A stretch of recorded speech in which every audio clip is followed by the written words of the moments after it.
नंदुरबार जिल्ह्यामध्ये परवा रात्री वादळ आणि अवकाळी पाऊस आला। त्याच्यामध्ये नंदुरबार तालुक्यातील 9 गावांमध्ये जवळजवळ 122 घरांची पडझड झालेली आहे। त्याच्यात काही पत्रे उडाले, त्याच्यात काहींना जखमा झालेल्या आहे। त्याचबरोबर वीज पडल्यामुळे एकाचा मृत्यू झालेला आहे आणि दुसऱ्या बाजूला जे काही मोठ्या प्रमाणामध्ये वादळ आलं, त्या वादळामध्ये झाडांची मोठ्या प्रमाणामध्ये पडझड झाली।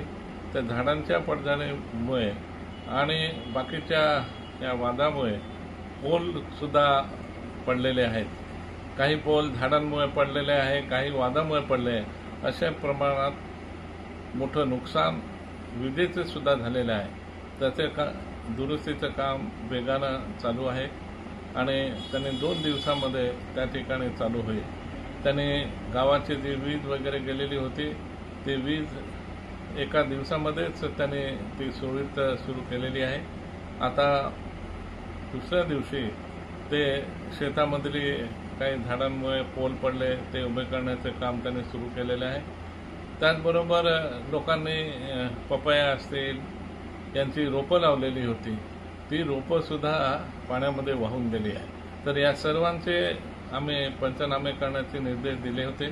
त्यांनी ते पंचनामे सर्व करून त्याचे मदतीसाठी आपण पाठवलेले आहेत। जो मृत्यू पडला बिल नावाचा आमचा एक बांधव, त्याला आम्ही तातडीची 4 लाखांची मदत शासनातर्फे केलेली आहे।